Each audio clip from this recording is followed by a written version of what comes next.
Youth आकांक्षा नहीं है क्या आज? ठीक है, चलिए हम लोग स्टार्ट करते हैं बिना किसी देरी के। ये देखो, कल तुम्हें ही पढ़ाया था मैंने, फिर उसके बाद पढ़ाया नहीं किसी। लेक्चर नंबर 8 है ना।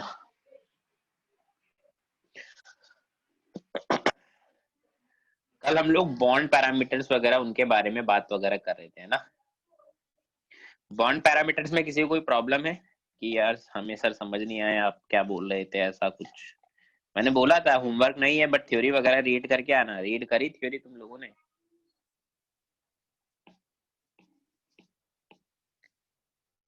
बोलो बोलो बोलो बोलो, जल्दी जल्दी बोलो।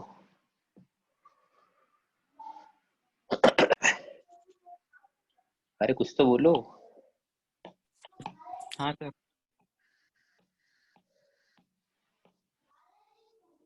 ठीक है, चलिए हम लोग इसको भी अलाउ कर देते हैं, पढ़ते हैं। देखो बॉन्ड पैरामीटर्स में मैं तुम्हें बढ़ा रहा था कल, उसमें मैंने बॉन्ड लेंथ के बारे में बात करी थी। बॉन्ड लेंथ कैसे कैसे कौन कौन से फैक्टर्स बॉन्ड लेंथ को अफेक्ट कर सकते हैं, उसमें मेजरली सारे फैक्टर्स मैंने कंसिडर कर लिए जो केमिस्ट्री में आगे फ्यूचर में कहीं भी काम आ सकते हैं वाले फैक्टर। बॉन्ड एंगल्स के बारे में हमने देख लिया था, ठीक है। अब एक नोट डाल के एक पॉइंट लिखवा देता हूँ, है ना, फिर उसके बाद मेरा ये तो हो जाएगा खत्म। नोट डाल के एक पॉइंट लिखवा देता हूँ। पॉइंट क्या है? देखो, पॉइंट इज इफ द आपका स्क्रीन नहीं दिख रहा। अरे यार, मैं स्क्रीन शेयर किए बिना ही शुरू हो गया।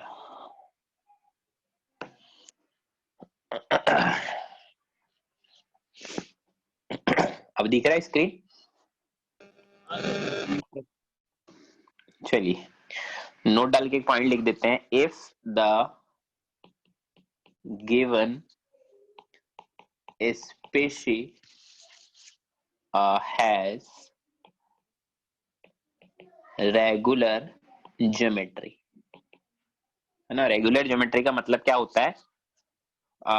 नो, नो को नो लिखते हैं ऐसे तो फिर नंबर लगेगा वो। No lone pair on central atom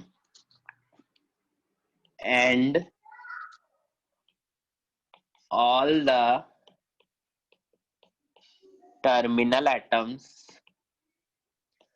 are identical, then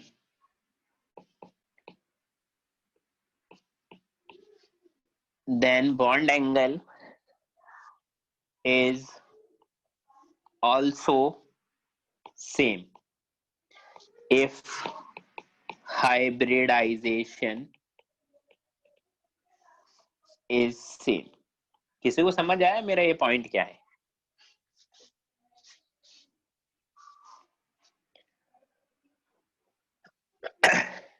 देखो मैं पॉइंट क्लियर करता हूं। पॉइंट क्लियर करने से पहले एक एग्जांपल देता हूं मैं।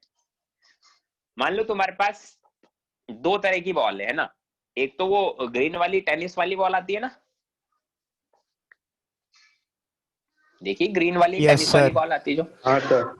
तुमने 3 बॉल ली और 3 बॉल को मिला के एक ऐसा ट्राइंगल बनाया, तो इक्विलेटरल ट्राइंगल बनेगा तीनों के सेंटर को मिलाओगे तो। Yes sir. तो जो एंगल होगा इसके बीच में वो एंगल कितना होगा? ये एंगल 60 है ना। अब तुमने फुटबॉल ली है ना, 3 फुटबॉल ली, सेम फुटबॉल है, आइडेंटिकल है सारे, है ना। जैसे इसमें लिखा है ना all terminal atoms are identical, वैसे ही तीनों फुटबॉल सेम साइज का है। फुटबॉल ली बड़ी बड़ी, और उसको मिला के तुमने अगेन एक इक्विलेटरल ट्राइंगल बनाया। तो अब जो ट्राइंगल बना उसमें एंगल कितना होगा? 60 डिग्री। 60 होगा। तो क्या जो तुमने स्फीयर लिए थे उनके शेप नहीं सॉरी साइज को बड़ा छोटा करने से बॉन्ड एंगल में चेंज आया क्या? No sir. एंगल में चेंज नहीं आया ना। सेम ऐसा ही ज्योमेट्री, सेम ऐसा ही एटम्स में भी होगा। कैसे होगा? देखो समझो मेरी बात। मैंने बोला if the given species has regular geometry, मतलब no lone pair on central atom and all the terminal atoms are identical, then bond angle is also same. If hybridization is same, जैसे मान लो मैं तुमसे पूछूं, एक तो मेरा BF3 है, टर्मिनल एटम देखो सारे सेम है, एक मेरा BCl3 है, एक मेरा BBr3 है, और एक मेरा Bi3 है, सभी में देखो टर्मिनल एटम आइडेंटिकल है, हाइब्रिडाइजेशन सेम है। अगर मैं बॉन्ड एंगल कंपेयर करूं तो तीनों में बॉन्ड एंगल, चारों में बॉन्ड एंगल क्या होगा? सेम 120. सेम होगा ना। देखो साइज बढ़ रहा है, फ्लोरीन से बड़ा है क्लोरीन है, क्लोरीन से बड़ा ब्रोमीन है, ब्रोमीन से बड़ा आयोडीन है, बट बॉन्ड एंगल सभी में सेम है। तो समझ आए मैं क्या बोलना चाह रहा हूँ? हाँ सर. इस चीज को मतलब तुम्हें खुद को फील करना पड़ेगा, मतलब कि हाँ वो साइज बढ़ रहा है, भले ही बोरोन सभी में सेम है, छोटा छोटा बोरोन है। अब इसके तीनों तरफ जो ये लोग लगे हैं ये बड़े होते जा रहे हैं, बट जो ये एंगल है ये तो 120 ही बनेगा ना, एंगल थोड़ी चेंज हो जाएगा, एंगल तो अभी भी 120 ही बनेगा। बोलो। Yes. हाँ सर यस सर. तो बस ये ध्यान रखना है, कभी कभी हम एक्स्ट्रा दिमाग लगा के इसमें भी कुछ कुछ लगा देते हैं, तो ऐसा नहीं होना चाहिए। जैसे इसका एक और एग्जांपल है, जैसे ना रेगुलर ज्योमेट्री होनी चाहिए, जैसे CCl4 है, SiCl4 है, GeCl4 है और SnCl4 है। SN आएगा क्या? हाँ सही है। इन चारों में बॉन्ड एंगल कंपेयर करूं तो कितना आएगा? सभी में हाइब्रिडाइजेशन सेम है। देखो हमारी रेगुलर ज्योमेट्री होनी चाहिए, रेगुलर ज्योमेट्री मतलब हाइब्रिडाइजेशन सेम होना चाहिए। हाइब्रिडाइजेशन सेम है, हाँ है। टर्मिनल एटम्स आइडेंटिकल है, हाँ है। लोन पेयर नहीं है, हाँ नहीं है। तो सभी में बॉन्ड एंगल क्या होगा? सेम होगा सेम होगा, सभी में बॉन्ड एंगल सेम होगा और 109 डिग्री 28 मिनट होगा।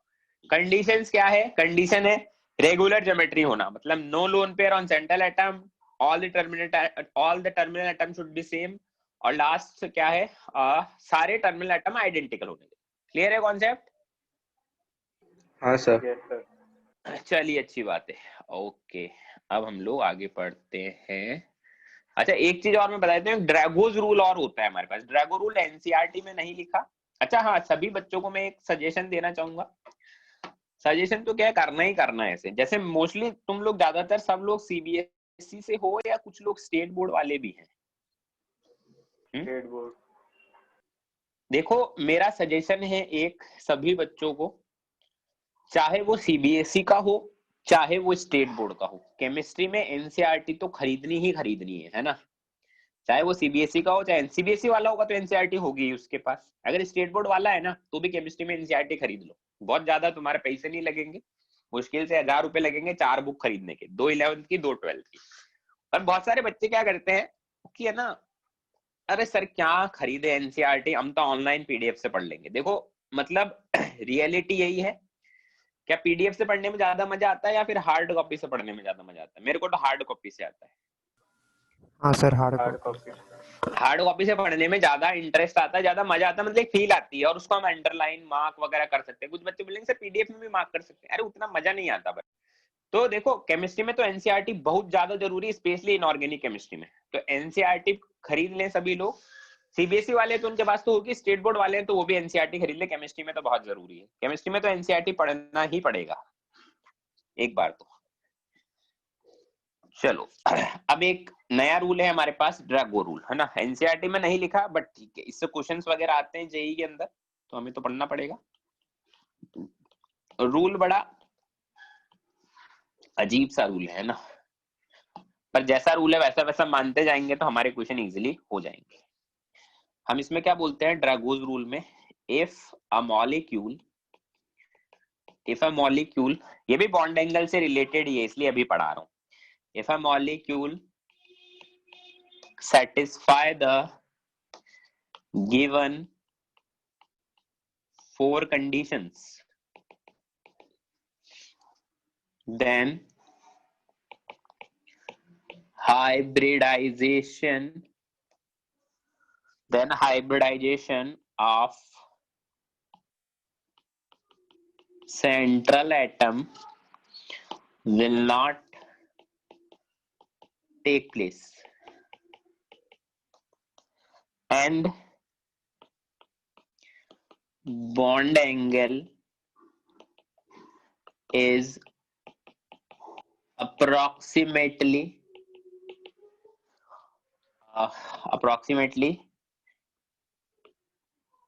Equal to 90 degree. हम बोलते हैं अगर ये मेरी जो चार गिवन कंडीशन है, कौन सी चार कंडीशन है अभी बताऊंगा, है ना। अगर वो चार गिवन कंडीशंस को फॉलो करता है तो उसमें हाइब्रिडाइजेशन नहीं होगा, मतलब उसमें हाइब्रिडाइजेशन नाम की कोई चीज डिफाइन होगी नहीं, उसमें जो बॉन्ड बनेंगे वो प्योर ऑर्बिटल के ओवरलैपिंग से बनेंगे, ठीक है। तो उसमें कोई हाइब्रिडाइजेशन नाम की चीज नहीं होगी और बॉन्ड एंगल होंगे सभी में अप्रॉक्स 90 के इक्वल होंगे, मतलब 91, 92, 90.5 ऐसे होंगे, एग्जैक्टली नहीं, अप्रॉक्स 90 के इक्वल होंगे। कंडीशन क्या है, चार कंडीशन क्या है, बुलेट मार्क करके बताता हूँ चार condition. Condition number first, condition second, third, fourth. Condition number 1 क्या है, स्टेरिक नंबर कितना होना चाहिए सेंट्रल एटम का, 4। सेंट्रल एटम का स्टेरिक नंबर मेरा 4 होना चाहिए, कंडीशन नंबर 1 है। Condition number 2, central atom must have at least one lone pair. Central atom पर एक लोन पेयर होना चाहिए, एटलीस्ट एक। Condition number 3, central atom should belong to third और हायर पीरियड, कि वो तीसरे या तीसरे से ज्यादा वाले पीरियड से बिलोंग करना चाहिए। Terminal electronegativity of terminal atom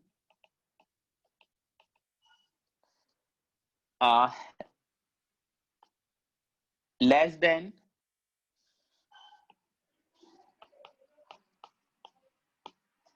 equal to 2.5। ये चार कंडीशन सेटिस्फाई करने चाहिए कि स्टेरिक नंबर 4 होना चाहिए, है ना, सेंट्रल एटम पर एटलीस्ट एक इलेक्ट्रॉन होना चाहिए, और तीसरे या तीसरे से हायर पीरियड का होना चाहिए सेंट्रल एटम, और इलेक्ट्रॉन नेगेटिविटी टर्मिनल एटम के 2.5 से कम होनी चाहिए, है ना। अब देखो इसके कुछ फिक्स एग्जांपल है, ज्यादातर उन्हीं से क्वेश्चन पूछे जाते हैं। जो फिक्स एग्जांपल है वो मैं तुम्हें लिखवा देता हूँ।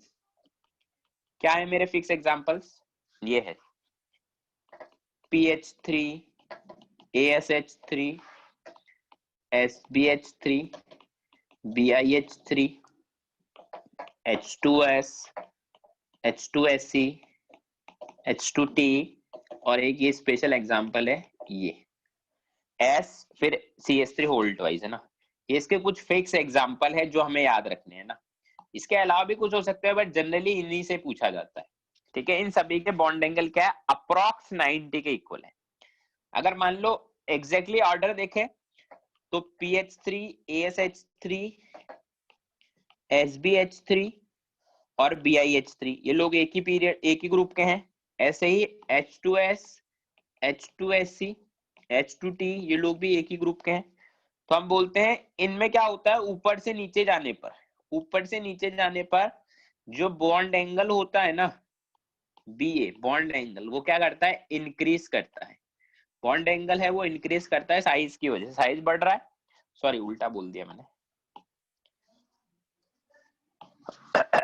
बॉन्ड एंगल है जो ऊपर से नीचे जाने पर डिक्रीज करता है। डिक्रीज का मतलब बहुत मेजर डिफरेंस नहीं आ रहा। लाइक फॉर एग्जांपल हम लोग ऐसा बोल सकते हैं H2S, H2SC और H2TE है ना। रफ एग्जांपल ले रहा हूं मैं, मतलब एकदम एग्जैक्ट डेटा नहीं बता रहा। ऐसा हो सकता है कि H2TE में 90.5 डिग्री हो, तो इसमें 91 डिग्री हो, तो इसमें 91.5 डिग्री हो, ऐसा आधे आधे डिग्री का फर्क आ सकता है ना। ये बस मेरा रफ आइडिया है, समझ में आ रही है बात, बोलो। Yes sir. Yes sir. तो ड्रैगो रूल में जो मैंने एग्जांपल लिखवाए, ये एग्जांपल तो ध्यान रखना ही है, और दूसरा कोई एग्जांपल आ गया तो उसको हम लोग इन कंडीशन से देखेंगे। तो ये चारों कंडीशन हमें याद होनी चाहिए ड्रैगो रूल की, कि भाई ड्रैगो रूल में हाइब्रिडाइजेशन नहीं होता और जो बॉन्ड एंगल होते हैं वो क्लोज टू 90 डिग्री होते हैं, और अगर इनमें देखे बॉन्ड एंगल तो ऊपर से नीचे जाने पर बॉन्ड एंगल डिक्रीज कर रहे हैं। समझ में आती है मेरी बात, बोलो। Yes sir. चलिए अब हम लोग बात करते हैं क्या, स्ट्रक्चर्स के बारे में, है ना। मैंने तुम्हें बताया था बहुत पहले, ऐसा मैं शुरू से बोल रहा हूँ कि मैं तुम्हें कुछ स्ट्रक्चर्स बनवाऊंगा जो हमें याद रखनी है ना। केमिस्ट्री में जो भी पॉपुलर स्ट्रक्चर्स है सारी हम लोग बना देंगे, बोला था ऐसा। हाँ सर। हाँ सर। देखो मैं तुम्हें एक बात बताता हूँ, हम लोगों ने अभी तक स्ट्रक्चर बनाने के लिए एक ट्रिक देखी थी, क्या? हाइब्रिडाइजेशन। बट तुम एक चीज को नोटिस करना, हाइब्रिडाइजेशन वाली ट्रिक सिर्फ एक ही जगह काम आती है, क्या? कि जिसमें एक सेंट्रल एटम हो और उसी से ही क्या बॉन्डेड हो, टर्मिनल एटम। बस इस तरह की स्ट्रक्चर में ही काम आती है। कि बॉन्ड सिर्फ किसमें होता था वहां पर? सेंट्रल एटम और टर्मिनल एटम में होता था। क्या टर्मिनल एटम्स में आपस में बॉन्ड होता था? नो, नहीं होता था ना। सर। तो हाइब्रिडाइजेशन वाली ट्रिक सिर्फ यहां तक ही है बस, कि हमारे पास एक सेंट्रल एटम हो और सारे टर्मिनल एटम उससे कनेक्टेड हो, टर्मिनल एटम्स में आपस में कोई बॉन्ड ना हो, ठीक है? तो वहां तक हाइब्रिडाइजेशन वाली हमारी ट्रिक क्या है, एप्लीकेबल है। कि भाई हाँ, उस तक तो हम लोग स्ट्रक्चर बना सकते हैं, बट अगर ऐसी स्ट्रक्चर्स आ जाए जिसमें टर्मिनल एटम ही डिफाइन ना हो, सेंट्रल एटम ही डिफाइन ना हो, हम पता ही नहीं लगा पा रहे कौन सेंट्रल एटम है, तो स्ट्रक्चर्स कैसे बनाएंगे? मतलब इस तरह को हम लोग बोलते हैं मल्टी सेंट्रिक स्पीशीज, मतलब जिसमें एक से ज्यादा सेंटर हो, मतलब एक सेंट्रल एटम डिफाइन ही ना हो। तो उस तरह की केस में हम लोग स्ट्रक्चर कैसे बनाएंगे? तो उसका सिर्फ और सिर्फ एक ही मेथड है, क्या? बताओ। याद रखें। हाँ, हमें स्ट्रक्चर्स को याद रखना है, इसके अलावा और कोई मेथड है ही नहीं। अब स्ट्रक्चर याद कैसे होंगे? देखो जितनी भी पॉपुलर स्ट्रक्चर जितनी भी है 50, 60, 70 मैं तुम्हें लिखवा देता हूँ, जो केमिस्ट्री में घूम घूम के तुम्हारे काम आएंगी, है ना। जितने भी पॉपुलर स्ट्रक्चर्स हैं मैं तुम्हें बनवा देता हूँ, फिर उसके बाद अगर कोई स्ट्रक्चर आएगी तो तुम धीरे धीरे ऑर्गेनिक में इधर उधर से देख लोगे, ठीक है? तो जितने भी पॉपुलर है वो मैं तुम्हें बनवा देता हूँ, उन्हें देखो याद करना है, इसके अलावा और कोई ऑप्शन है ही नहीं हमारे पास, ठीक है? तो हमारी नेक्स्ट हेडिंग क्या है? नेक्स्ट हेडिंग है मल्टी सेंट्रिक स्पीशीज। क्वेश्चन की फॉर्म में ही कर रहे हैं। मतलब क्वेश्चन क्या है? क्वेश्चन है मेरा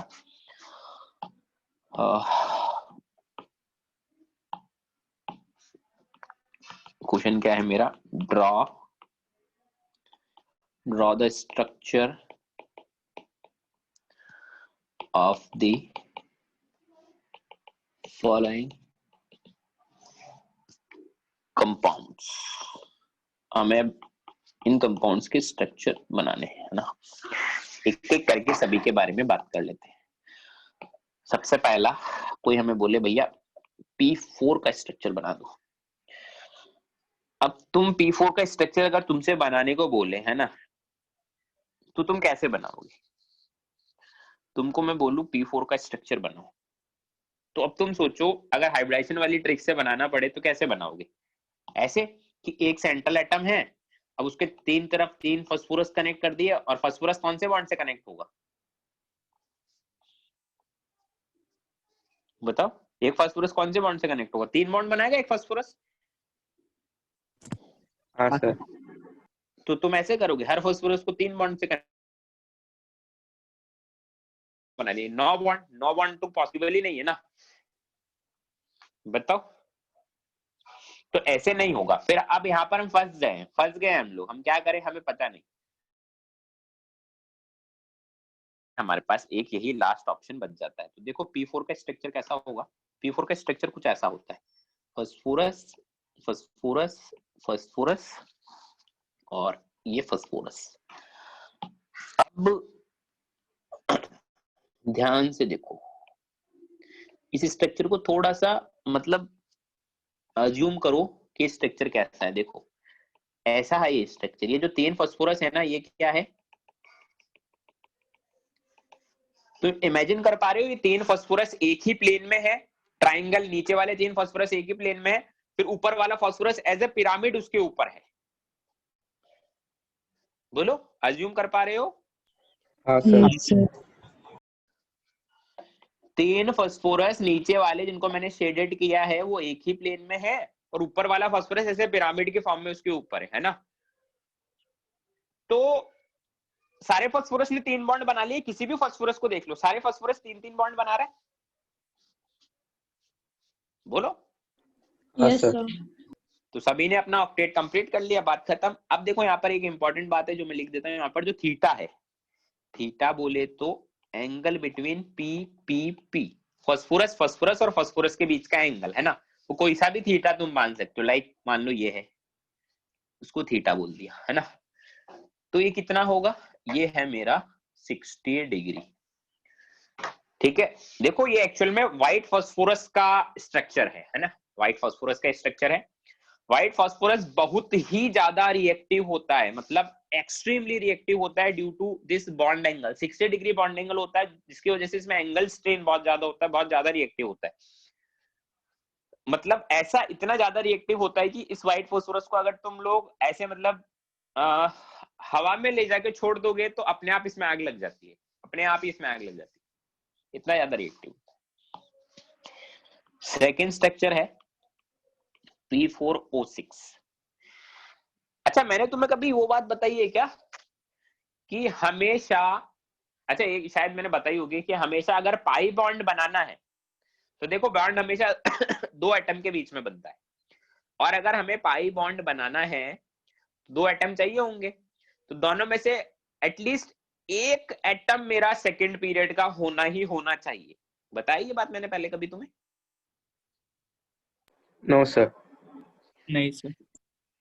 अरे बताई होगी यार, नहीं बताई क्या कभी? नहीं सर। नहीं बताई तो सुन लो मेरी बात, कि देखो बॉन्ड हमेशा 2 एटम के बीच में बनता है ना, 2 एटम के बीच में सिग्मा बॉन्ड बन सकता है, पाई बॉन्ड बन सकता है।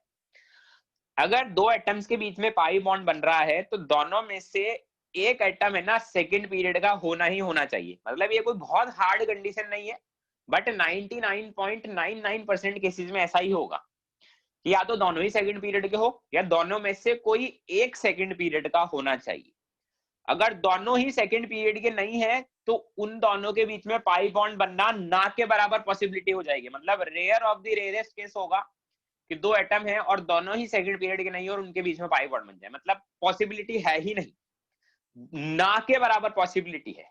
ठीक है, तो हमेशा इस चीज को दिमाग में बैठा ले, पूरी केमिस्ट्री में हर जगह तुम्हारे काम आएगा कि 2 एटम के बीच में पाई बॉन्ड बनता है तो दोनों में से एटलीस्ट एक एटम या फिर दोनों, एटलीस्ट एक एटम है ना वो सेकंड पीरियड का होना चाहिए दोनों में से। मतलब हार्ड रूल नहीं है ये, पर 99.99% केसेस में ऐसा ही होगा। ठीक है, चलिए अब P4O6 के स्ट्रक्चर बनाते हैं। देखो मैं यहां पर जितनी भी स्ट्रक्चर बना रहा हूं सारी स्ट्रक्चर ज्योमेट्री वाइज नहीं बना रहा कि एग्जैक्टली वो दिखेंगे कैसे, वैसा मैं नहीं बना रहा। मैं सिर्फ स्ट्रक्चर बॉन्ड के हिसाब से बना रहा हूं कि कौन किससे कनेक्टेड रहेगा, बस। ज्योमेट्री वाइज में स्ट्रक्चर को नहीं बना रहा, सिर्फ बॉन्ड वाइज बना रहा हूं कि कौन किससे कौन से बॉन्ड से कनेक्टेड रहेगा, बस ये बताने के लिए। ये P4O6 की स्ट्रक्चर है, ऐसे फास्फोरस ऑक्सीजन ऐसे कनेक्टेड रहेंगे। ठीक है, एक फास्फोरस ऑक्सीजन बॉन्ड ये रहा, एक फास्फोरस ऑक्सीजन बॉन्ड ये रहा।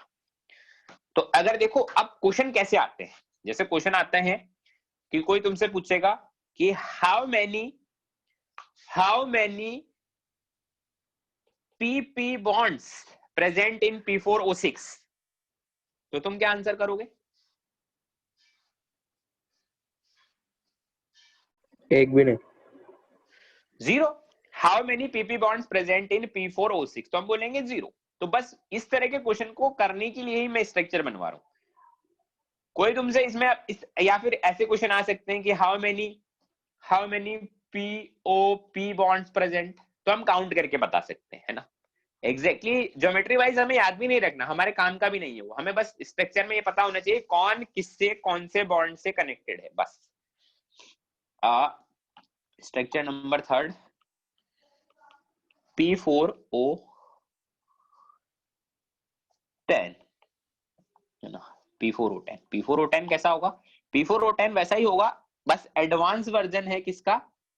P4O6 का। देखो P4O10 कैसा होगा, पहले तो P4O6 बना दो, P4O6 बना दो, है ना। ऐसा बना दिया P4O6,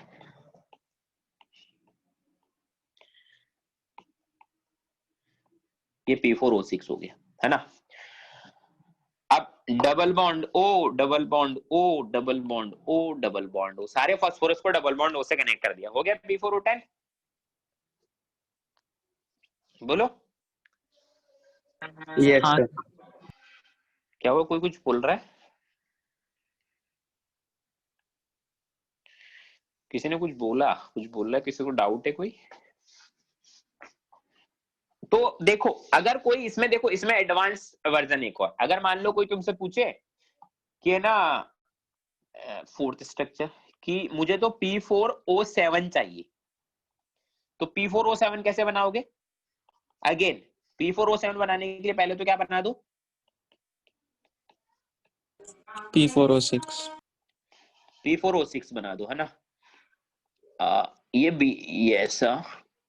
अब एक किसी भी फास्फोरस में डबल बॉन्ड O बना दो, हो गया P4O7। Yes sir. कोई बोले P4O8 चाहिए, तो फिर 2 डबल बॉन्ड हो गए। 2 डबल बॉन्ड O लगा दो, है ना। कोई बोले P4O9 चाहिए, 3 डबल बॉन्ड हो। 3 डबल बॉन्ड O लगा दो, ठीक है। तो ऐसा हो जाएगा। वैसे जनरली P4O6 और P4O10 ही पॉपुलर होते हैं, वही पूछे जाते हैं। फिफ्थ,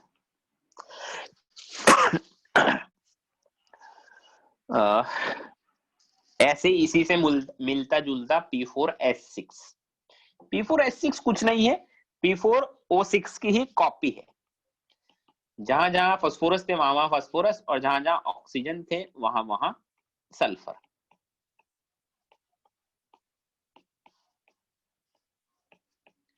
ठीक है, तो ये हमारा क्या हो गया, ये हमारा हो गया P4S6। सेम है, कुछ अलग नहीं किया है, P4O6 जैसा ही था, बट जहां जहां हमारे ऑक्सीजन थे वहां वहां सल्फर बना दिया।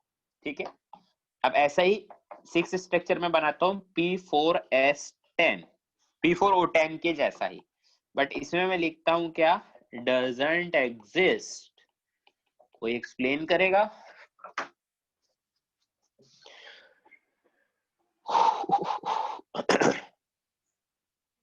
कोई एक्सप्लेन करेगा क्यों नहीं एग्जिस्ट कर रहा?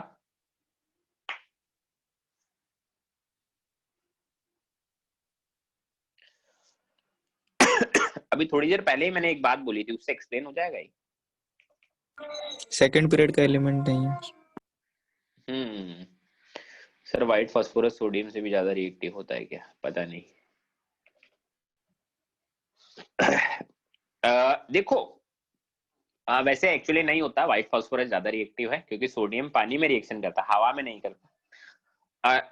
P4S10 में क्या होगा, जैसे P4O10 में क्या होगा, P डबल बॉन्ड O बन रहा है ना, वैसे ही P4S10 में P डबल बॉन्ड S बनेगा।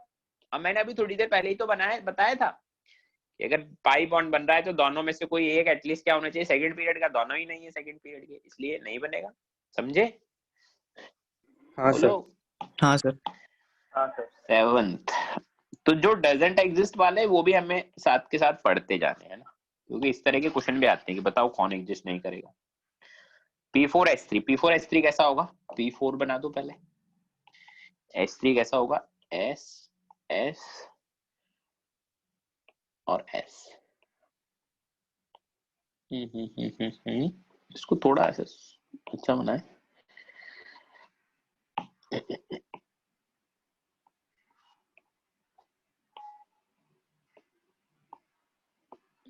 अब जैसे मान लो कोई पूछे कि how many PP bonds are present in P4S3, तो क्या बोलोगे, कितने PP बॉन्ड्स है? 1। 3। 3 है ना, 1 कहां से हो गए, 3 नहीं दिख रहे? हाँ सर। तो ऐसे क्वेश्चन आते हैं। अब इस तरह के क्वेश्चन में कोई इलाज नहीं है कि तुम्हें कॉन्सेप्ट आता है नहीं, अगर तुम्हें स्ट्रक्चर पता है तो तुमसे क्वेश्चन हो जाएगा, नहीं पता तो तुम मर्जी पड़े जितना सोच लो, तुम्हारे से नहीं होगा। और अगर स्ट्रक्चर पता है तो 10 सेकंड का काम है बस, 10 सेकंड में तुम्हें +4 मार्क्स मिलेंगे। इसलिए तो बोला जाता है केमिस्ट्री स्कोरिंग सब्जेक्ट है। हम लोग कुछ स्ट्रक्चर पढ़ते हैं कैसे। Cl2O3 से स्टार्ट करता हूँ। Cl2O3, Cl2O4, Cl2O5, Cl2O6, Cl2O7। ठीक है, Cl2O3 कैसा होगा? Cl2O3 is like this। पहले ही बोल रहा हूं कि मैं ज्योमेट्री वाइज स्ट्रक्चर नहीं बना रहा, बस मैं ये बता रहा हूं कि कौन किससे कौन से बॉन्ड से बॉन्डेड है बस। Cl2O4 में हम लोग क्या लिखेंगे? हम लोग लिखेंगे डजंट एग्जिस्ट। क्यों नहीं एग्जिस्ट कर रहा सर? बताऊंगा, बाद में बताऊंगा, फ्यूचर में कभी बताऊंगा, जब हम इसी चैप्टर में बात कर लेंगे तब बता दूंगा, बट एग्जिस्ट नहीं करता, अभी के लिए याद रखें। Cl2O5, ClO, Cl, double bond O, double bond O, double bond O, double bond O। ठीक है, Cl2O6, ClO, Cl, double bond O, double bond O, double bond O, double bond O, double bond O। ठीक है, मतलब देखो ये structure जो मैंने बनाई है ना, मतलब इसमें कोई इतना जबरदस्त कुछ ऐसा नहीं है कि बस हमें तो याद ही नहीं होगी। ये देखो इतनी सारी स्ट्रक्चर मैंने बना दी, सब एक एक सीक्वेंस को फॉलो कर रही है ना, ये कुछ बहुत अलग तो नहीं हो रहा। देख लो भले ही। ठीक है, चलिए नेक्स्ट है स्ट्रक्चर नंबर 13। स्ट्रक्चर नंबर 13 पे मैं स्टार मार्क करूंगा। स्टार मार्क इसलिए क्योंकि ये स्ट्रक्चर थोड़ी यूनिक है, मतलब कोई पढ़ाता नहीं है इसको ज्यादा, बट इससे क्वेश्चन आ सकता है। I4O9। देखो स्ट्रक्चर को कैसे याद रखें, ये I3 plus plus 3IO3 minus की फॉर्म में एग्जिस्ट करता है। अब तुम क्या कर सकते हो, तुम स्ट्रक्चर बना सकते हो IO3 माइनस का भी और I3 प्लस का भी। देखो I3 प्लस क्या होगा, आयोडीन के पास कितने इलेक्ट्रॉन होंगे? 1 2 3 4 4 होंगे, 3 होंगे, कितने होंगे? 4 होंगे, 4 होंगे। है ना?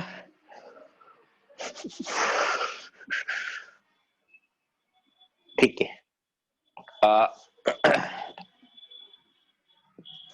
ऐसे स्ट्रक्चर को याद रखो। देखो कैसे, आई है ये 3 बॉन्ड बना रहा है किसके साथ? IO3 माइनस के साथ। IO3 माइनस क्या होता है? I double bond O, I double bond O और इधर O। अब ये O किससे कनेक्ट होगा? इससे। सेम ऐसा ही इधर है, सिमेट्री है। देखो I double bond O, I double bond O और इधर O। सेम ऐसा ही नीचे होगा, नीचे भी सेम ऐसा ही होगा। स्ट्रक्चर याद रखने का तरीका है ये, देखो बस I, अब I है इधर, ये double bond O, double bond O दिख रहा है। अब देखो ये देखो ये जो लोग कनेक्टेड है आई से, तीनों तीनों लोग सेम है ना?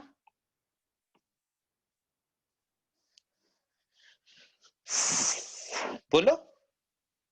Yes sir. चलिए अच्छी बात है। Structure number 14। यार मैं सोच रहा हूँ कुछ ऑर्गेनिक के स्ट्रक्चर भी तुम्हें बता ही दूं। ठीक है, बता देता हूँ। अच्छा, आर का मतलब पता है सभी को? आर क्या होता है? आर मतलब होता है एल्काइल ग्रुप, है ना? अब एल्काइल ग्रुप क्या हो सकता है? कुछ भी हो सकता है। एल्काइल ग्रुप का मतलब ऐसा होता है, जैसे एक CH3 को भी एल्काइल बोल सकते हैं। इसका मतलब क्या है? इधर वैलेंसी फ्री है। वैलेंसी फ्री होने का मतलब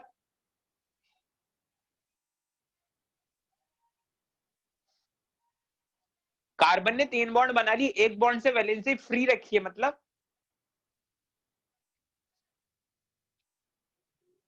ऐसा है, तुम ऐसा समझो कि कार्बन मैक्सिमम 4 बॉन्ड बना सकता है, तो इसने 3 बॉन्ड तो बना लिए हैं, बट एक वैलेंसी फ्री रखी है कि भाई कोई भी आके इस एक से कनेक्ट हो जाओ। कोई भी आ सकता है यहाँ से कनेक्ट होने के लिए, हेलोजन, ऑक्सीजन, नाइट्रोजन, दूसरा कार्बन, दूसरा हाइड्रोजन, कुछ भी। तो इसको बोलते हैं वैलेंसी फ्री, यहाँ से कोई भी आके मेरा कनेक्ट हो सकता है ना? तो जैसे एल्काइल है तो इसको क्या बोलते हैं? मिथाइल। ठीक है, ऐसा ही CH2CH3 इसको क्या बोलते हैं? इथाइल। ऐसा ही एक एक करके अब बस CH2 ग्रुप बढ़ते जाएंगे, इसको क्या बोलते हैं? Methyl, ethyl, propyl. ये तो पता होगा या नहीं पता?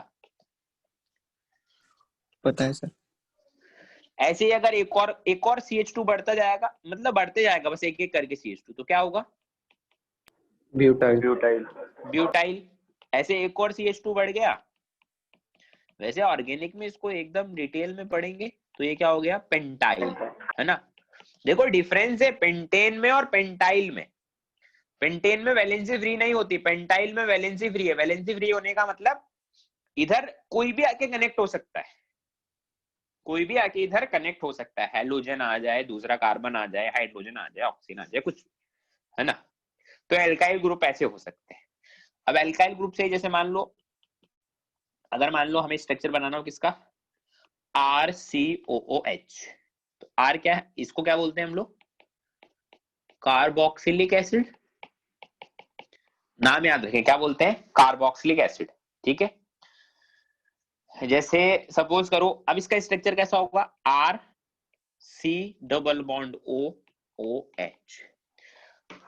अब देखो, जो ये R मतलब एल्काइल ग्रुप था, उसकी एक वैलेंसी फ्री थी। उस फ्री वैलेंसी से कौन कनेक्ट हुआ है? उस फ्री वैलेंसी से कौन कनेक्ट हुआ? ये पूरा का पूरा ग्रुप, ये कनेक्ट हुआ ना उस फ्री वैलेंसी से। हाँ सर। हाँ सर। तो ऐसा होता है, आर की एक वैलेंसी फ्री है, अब उससे तुम किसी को कनेक्ट कर दो तो ये पूरा का पूरा ग्रुप हमारा कनेक्ट हो गया। तो ये क्या होता है? मेरा कार्बोक्सिलिक एसिड होता है। ऐसे ही मान लो एक होता है मेरे पास RCOOR, इसको हम लोग बोलते हैं एस्टर। अब इसमें कुछ नहीं है, बस 2 R है, तो ऐसा हो गया। ये एक R इधर कनेक्ट हो गया, एक R उधर कनेक्ट हो गया, तो एस्टर हो गया। तो ऐसा होता है। ठीक है। जैसे मान लो एक होता है हमारे पास RCN, ये क्या होता है? साइनाइड। साइनाइड कैसा होता है? RC ट्रिपल बॉन्ड N, तो C triple bond N connect हो गया R से। तो ऐसा चलता है। समझ में आ रही है बात? हाँ सर। ठीक है। चलिए 18 हमारे पास क्या लेते हैं? ये तो ऑर्गेनिक वाले, ऑर्गेनिक वाले तो मैंने ऐसे ही बता दिए हैं। ऑर्गेनिक में मेजरली हम लोग इनको पढ़ेंगे। H3B3O6, H3B3O6, इसका स्ट्रक्चर कैसा होगा? H3B3O6 का 3 B है हमारे पास और 3 ही O है।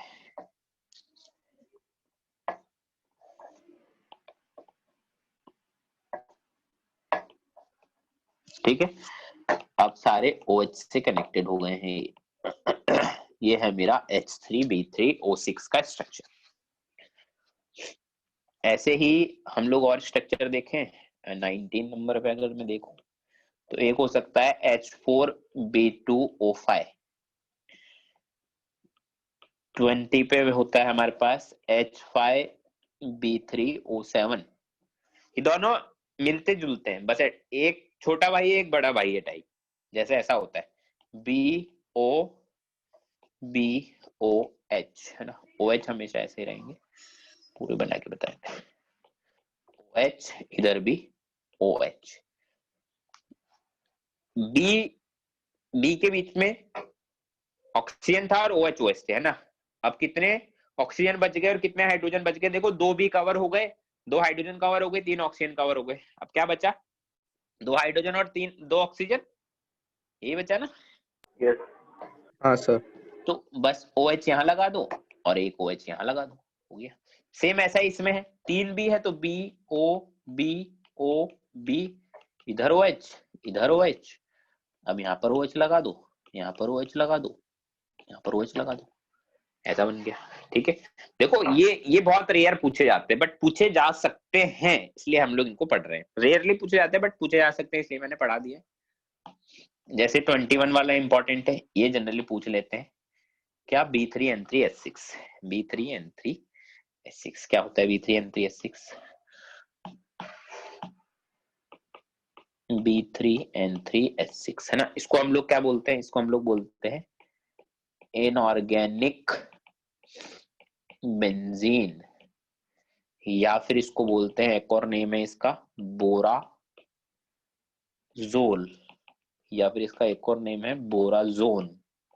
बहुत सारे नेम से इनको बोला जाता है। Borazon, borazole, inorganic benzene. ठीक है, अब देखो इसमें क्या है, जैसे B nitrogen, nitrogen, B, B nitrogen, एक रिंग बना दिया है 6 मेंबर का, 6 मेंबर का एक रिंग बना दिया है ऑल्टरनेट बोरोन नाइट्रोजन लगा के। अब हाइड्रोजन कितने हैं? 6 है ना, बोलो। Yes, sir. ईटाइल पेंटाइल, ठीक है, 6 हाइड्रोजन है तो सारे हाइड्रोजन लगा दिए। अब मुझे बताओ क्या बोरोन का ऑक्टेट कंप्लीट है?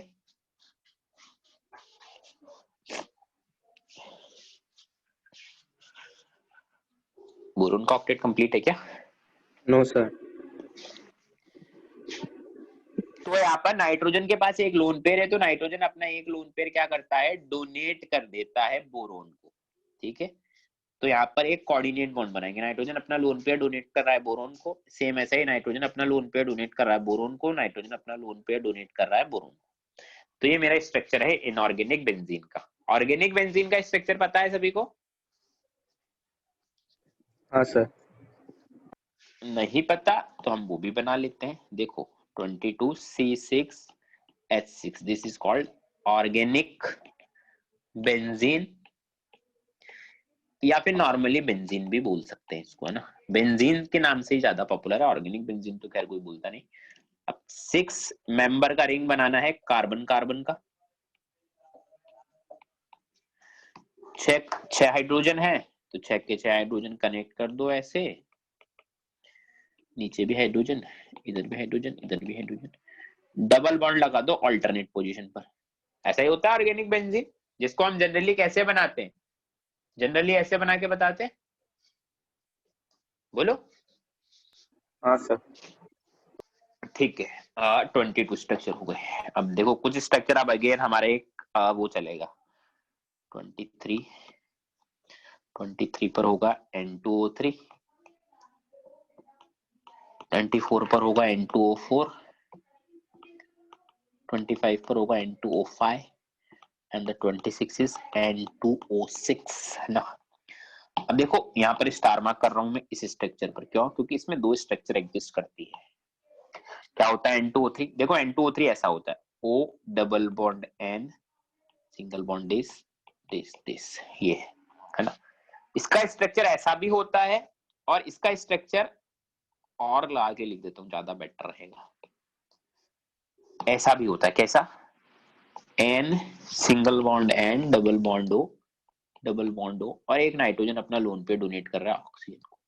एक स्ट्रक्चर इसका ऐसा भी होता है, दोनों ही स्ट्रक्चर करेक्ट है, ठीक है, दोनों ही स्ट्रक्चर करेक्ट है, तो दोनों ही स्ट्रक्चर को हमें याद रखना है। N2O4 क्या होगा? N2O4 is like this, N ये NO2, ये दूसरा NO2 और उन दोनों के बीच में एक बॉन्ड, तो N2O4। N2O5 क्या होगा? N2O5 में वही सिमेट्री है, बस एक बीच में ऑक्सीजन आ गया है और N2O4 जैसा ही इसको बना दो। N2O6 क्या होगा? It doesn't exist। अच्छा, कोई बच्चे के मन में ये सवाल तो नहीं आ रहा है, सर जो स्ट्रक्चर एग्जिस्ट नहीं कर रहे आप उनको लिखवा लिखवा के क्यों बोल रहे हो डजंट एग्जिस्ट, लिखवा ही मत। हम क्यों लिखवाएं? क्योंकि ऐसे क्वेश्चन भी पूछ लिए जाते हैं रेजोनेंस के पेपर में, तुम्हें देखने को मिलेंगे कि कौन एग्जिस्ट करता है कौन एग्जिस्ट नहीं करता, तो उसका कोई बहुत हमारे पास एक जबरदस्त ऐसे कोई रूल नहीं है कि हमने एक रूल पढ़ लिया और हम बता देंगे कि हाँ भाई ये एग्जिस्ट करता है ये नहीं करता। हम बस टाइम के साथ ये सब चीजें धीरे धीरे क्लियर होती जाएगी। और ये स्ट्रक्चर भी देखो, तुम 5, 10, 20, 25 बार पढ़ोगे तभी तुम्हें क्लियर होगी। अभी कुछ दिन पहले की बात है ना, एक शायद तुम में से कोई जानता है क्या, लास्ट ईयर रिपीटर में एक बच्चा था हमारे पास पनवेल सेंटर पे ही, वेदांत करके ना, वेदांत जोपे को कोई जानता है? तुम्हारे में से किसी के आसपास रहता हो, किसी के स्कूल में हो, किसी के सोसाइटी में हो, जानता है कोई?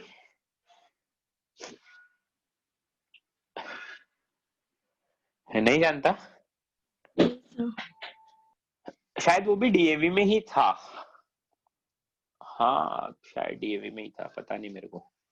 मैंने उसको रिपीटर्स में पढ़ाया था, है ना। 11th-12th में मैंने नहीं पढ़ा था, 11th-12th में भी वो रेज्यूमे ही था, बट किसी और से पढ़ा था। तो उसको मैंने बुलाया था कि बच्चों का एक मोटिवेशनल सेशन ले ले, बच्चों को बता दे कैसे कैसे पढ़ना है। एक्चुअली वो बात तो मैं भी बता सकता हूँ, बट बच्चे जो कोई बच्चा रिसेंटली पढ़ के आईआईटी में पहुंचा होता है, करेंटली अभी वो आईआईटी खड़गपुर के अंदर है, तो वो बच्चों को ज्यादा अच्छा लगता है, पसंद आता है ना।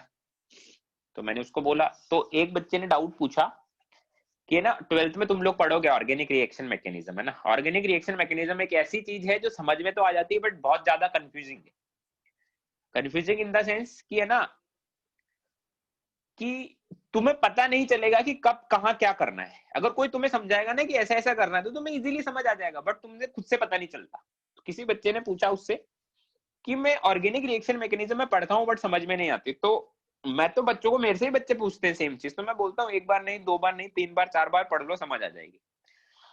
उससे किसी ने पूछा, तो वो बता उसने क्या बोला, बताओ, गैस मारो क्या बोला वो।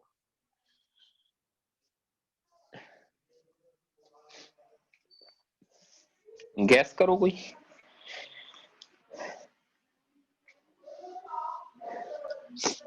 रट लो। मैं तो बच्चों को ही बोलता हूँ, जैसे अभी तुम बोल रहे हो सर इतनी सारी स्ट्रक्चर कैसे याद रखें, अरे 2 बार 3 बार 4 बार 5 बार पढ़ लो, याद हो जाएगी। उसने बोला 50 बार पढ़, समझ आ जाएगी। बोले 50 बार तो पढ़ना ही पड़ेगा ऑर्गेनिक रिएक्शन मैकेनिज्म को, तभी समझ आएगी। मैं बोला भाई तुम 50 बार बच्चों को बोल रहे हैं, बच्चे डर जाएंगे, पढ़ना छोड़ देंगे। तो लिटरली ऐसा ही करना पड़ेगा हमें। अगर देखो, अगर मार्क्स लेके आने हैं, मूड फ्रेश होता पढ़ो। अरे मूड फ्रेश क्या होता है, मूड खराब कैसे हो रहा है तुम्हारा, क्या हो गया तुम्हारे साथ ऐसा, बीवी बच्चे हैं तुम्हारे जो मूड खराब हो रहा है? हाँ, मुझे समझ नहीं आता, जैसे बच्चे बोलते, छोटे छोटे बच्चे 11वीं के, है ना, 11वीं वाले बच्चे छोटे होते हैं, तुम्हें लगता है तुम बड़े हो, बट नहीं हो बड़े, कि हमारा मूड खराब हो गया। क्या हो गया भाई ऐसा? मूड खराब होने का तो मतलब कोई वो ही नहीं है ना। मूड तो सिर्फ उन्हीं लोगों का खराब होता है जिनकी शादी हो जाती है, उनका मूड खराब होता है बस, बाकी लोगों का तो होना ही नहीं चाहिए। बस तुम्हारे तो लाइफ में एक ही काम है, पढ़ना है। ऐसा भी नहीं है कि पैसे कमा के लाने हैं, मेरे बच्चे भूखे मर रहे हैं पीछे से, उनको मुझे रोटियां खिलानी, नहीं ना। तो तुम तो बस पढ़ना ही है। मूड मूड फ्रेश क्या होता है, सुबह उठ के पढ़ने लग जाओ, बस मूड फ्रेश ही होता है एनी टाइम। तो देखो केमिस्ट्री में, सर आपको कैसे पता? अरे मतलब मैं देखता रहता हूँ ना, जैसे मेरी तो खैर शादी नहीं हुई, बट मेरे दोस्तों की तो शादी हो गई ना। तो मैंने एक किस्सा सुनाता हूँ, सर बीवी बच्चों का मूड खराब होता है, अरे फालतू की बातें कर रही है। मैंने एक किस्सा सुनाता हूँ ना, वैसे तो बात बड़ी अजीब है, बट मतलब वो मूड के ऊपर ही, अब बात पे बात याद आ गई तो मैं बता देता हूँ। ये ना अभी कुछ दिन पहले की बात है, कब की बात होगी, 1.5 महीने पहले की बात होगी, है ना। एक मेरा फ्रेंड है जो इधर है ना, इधर इलेक्ट्रिसिटी डिपार्टमेंट में असिस्टेंट इंजीनियर है ना। वो असिस्टेंट इंजीनियर मतलब काफी अच्छी पोस्ट होती है, ऑफिसर पोस्ट होती है, मतलब उसके ऑफिस में सबसे सीनियर वही है ना। तो उसकी अभी रिसेंटली शादी हो गई। अभी कब हुई थी, 2 साल हो गए होंगे आई थिंक, या 1.5 साल ऐसे अभी हुई थी। तो हम आ रहे थे जयपुर से, वापस आ रहे थे ना, तो उसकी बीवी का कॉल आया, बोले कि है ना मेरे लिए ना, मतलब अलग से मेरे लिए कुछ सब्जी वब्जी लेके आओ, घर में है ना आज दाल बनी है, मैं नहीं खाऊंगी। मैं बोला भाई ये क्या बात हो गई, हमारे तो घर में जो बनता है हम तो सब खा लेते हैं, नहीं खाते तो घर वाले बोलते खाना है तो खा ले, नहीं तो इसके अलावा कुछ नहीं मिलेगा। तो अब उस वो है ना टेंशन में आ गया कि इतनी रात हो गई और अभी नाइट कर्फ्यू और चल रहा है, अब मैं लेके कहाँ से आऊं सब्जी। मतलब वो सिर्फ एक बीवी ने एक चीज बोली, उसका मूड मूड उसका खराब हो गया। तो ऐसे मूड खराब होते हैं। तुम्हारे पास तो कुछ मतलब कोई लॉजिक ही नहीं है ना, मूड फ्रेश हो तब पढ़ना है, मूड फ्रेश ही फ्रेश है एनी टाइम, पढ़ लो। और देखो केमिस्ट्री में, देखो मैं तुम्हें बता देता हूँ कि अगर तुम्हारी इनऑर्गेनिक केमिस्ट्री और ऑर्गेनिक केमिस्ट्री स्ट्रांग है ना, अगर तुम्हारी इनऑर्गेनिक केमिस्ट्री और ऑर्गेनिक केमिस्ट्री स्ट्रांग है, तो तुम्हारी जेई में सिलेक्शन होने की पॉसिबिलिटी बहुत ज्यादा बढ़ जाती है। अब कोई बच्चा बोलेगा सर मेरे को तो मैथ्स में इंटरेस्ट है, मैं तो मैथ्स ही पढ़ता हूँ बस। भैया तेरा इंटरेस्ट मैथ्स में कितना भी क्यों ना हो, मैथ्स में जो पेपर आता है ना, वहां पर क्वेश्चन सॉल्व नहीं होंगे, तेरे इंटरेस्ट के अकॉर्डिंग काम थोड़ी होगा कि भाई मेरा तो मैथ्स अच्छा है, मैं तो मैथ्स को फोड़ दूंगा। अरे वहां मैथ्स का पेपर इतना टफ आएगा, तेरे से क्वेश्चन सॉल्व नहीं होंगे। केमिस्ट्री में ऐसा नहीं है, केमिस्ट्री का पेपर रिलेटिवली इजी भी आता है, कम टाइम भी लेता है। अगर आपको ऑर्गेनिक केमिस्ट्री और इनऑर्गेनिक केमिस्ट्री में बहुत अच्छी कमांड है, तो आपकी केमिस्ट्री में बहुत अच्छे स्कोर आने की पॉसिबिलिटी है। मैथ्स में ऐसा नहीं है, मैथ्स में आपको भले ही कितना आता हो, पेपर इतना टफ आएगा, आपसे क्वेश्चन सॉल्व नहीं होंगे। भले ही केमिस्ट्री बोरिंग होगी, लगती है बच्चों को बोरिंग, है ना, तुम्हें भी लगती होगी, भले ही तुम बोलोगे नहीं मेरे सामने कि नहीं नहीं सर हमें नहीं लगती, बट तुम्हें मैं बता देता हूँ केमिस्ट्री बहुत स्कोरिंग सब्जेक्ट है। तुम्हें है ना, तुम्हें मैथ्स कौन पढ़ाता है? मैथ्स कौन पढ़ा तुम्हें? ADS sir? ठीक है। सुधांशु सुधांशु सर और एडीएस सर। हाँ, तो तुम ऐसा करना, रटना बहुत होता है, अब इतना भी नहीं रटना यार, और तो रटना है तो रट लो, क्या क्या दिक्कत। अब देखो क्या है, क्या बोल रहा था मैं, हाँ अभी मैं मेरे मुंह से अच्छी नहीं लग रही बात, है ना, तो मैं ना एडीएस सर से पूछ लेना कि सर तीनों में से कौन सा सब्जेक्ट सबसे ज्यादा स्कोरिंग होता है ना, तो सर क्या बोलते हैं, सर का जवाब सुन लेना। और फिजिक्स कौन पढ़ाता तुम्हें? विनीत सर। हाँ, एक बार विनीत सर से भी पूछ लेना, और वो क्या आंसर देते हैं मुझे बता देना ना, मतलब विनीत मैं तो उम्मीद यही। हाँ, क्या हुआ? विनीत सर बता चुके हैं सर, उन्होंने बोला क्या है बता? कि केमिस्ट्री से पेपर स्टार्ट करना हमेशा, बहुत हाँ, इजी और जल्दी हो जाता तो देखो तुम्हें ऐसा लगता होगा कि मैं केमिस्ट्री का टीचर हूँ इसलिए मैं ऐसा ही बोल रहा हूँ। अगर तुम्हारी जान पहचान में कोई भी हो जो आईआईटी में सिलेक्ट हुआ हो, किसी से भी पूछ लेना, किसी से भी, 100 में से 95 लोग सिर्फ एक ही बात बोलेंगे, केमिस्ट्री सबसे ज्यादा स्कोरिंग होता है, केमिस्ट्री में रटना है तो रटो। अगर आपको क्वालिफाई करना है तो आपको अपना केमिस्ट्री स्ट्रांग रखना ही पड़ेगा। अगर आपका केमिस्ट्री स्ट्रांग नहीं है तो जेई में सेलेक्ट होने की आपकी पॉसिबिलिटी बहुत ज्यादा कम हो जाती है। केमिस्ट्री स्कोरिंग है, टाइम कम लगता है, बस उसमें एक ही चीज है, बस आपको रटना पड़ेगा, तो रट लो भाई, क्या दिक्कत है ना। इससे पहले भी तो रट रहे थे जिंदगी में, 9-10 में बड़ा तुमने समझ समझ के काम किया, रटी तो रहते। और इतना भी मतलब इतना ज्यादा भी लॉजिकल नहीं है कि बिल्कुल ही आंख बंद करके रटना है, नहीं है ऐसा, हम समझ समझ के रट रहे हैं। तो ऐसा ही है देखो केमिस्ट्री में, और इंटरेस्ट के अकॉर्डिंग पढ़ना छोड़ दो, क्योंकि अभी तुम्हारा 11th ही चल रहा है, बहुत ज्यादा टाइम तुम्हारा निकला नहीं है, क्योंकि ज्यादातर बच्चों को फिजिक्स या मैथमेटिक्स में इंटरेस्ट होता है। अच्छा, कोई ऐसा बच्चा है जिसको केमिस्ट्री में बहुत इंटरेस्ट हो? कोई है? सच से ही बताना, मतलब ऐसे नहीं कि सर वो बैठे केमिस्ट्री वाले, केमिस्ट्री में इंटरेस्ट वाली बात कर देता हूँ। है कोई ऐसा जिसको केमिस्ट्री में इंटरेस्ट हो कि हाँ यार मेरे को केमिस्ट्री में इंटरेस्ट है, केमिस्ट्री पढ़ने में मेरे को मजा आता है? कोई नहीं है। मैथ्स फिजिक्स वाले बड़े होंगे, तो वो सेम बच्चे ऐसा ही करते हैं कि जिस सब्जेक्ट में इंटरेस्ट होता है उसी को पढ़ते हैं, कि मेरा मैथ्स में इंटरेस्ट है मैथ्स पढ़ लेता हूँ, फिजिक्स में इंटरेस्ट है फिजिक्स पढ़ लेता हूँ। केमिस्ट्री को हमेशा साइड लाइन करके चलते, साइड में रहे केमिस्ट्री, नहीं होगा नहीं होगा सिलेक्शन, नहीं होगा केमिस्ट्री नहीं पढ़ोगे तो। ये एकदम बात लिख लो मेरे से, एडीएस सर से भी पूछ लेना एक बार, एडीएस सर तो गए ना आईटी बॉम्बे, एडीएस सर भी बता देंगे, कुछ ना कुछ तो बताएंगे। समझ रहे हो बात मेरी? हाँ सर। हाँ हाँ हाँ हाँ, ठीक है ठीक है ठीक है, चलो हम लोग, मैंने बीच में थोड़ी कथा इसलिए गाई है क्योंकि हम लोग स्ट्रक्चर पढ़ रहे थे, तो थोड़ा बोरिंग हो जाता है मामला, बच्चे कुछ कुछ सोचते हैं, तो जगाने के लिए कथा गा दी। अब वापस से हम लोग हमारी स्टोरी आगे कंटिन्यू करते हैं। 27 नंबर स्ट्रक्चर, 27 इज S3O9। इसको क्या बोलते हैं? इसको बोलते हैं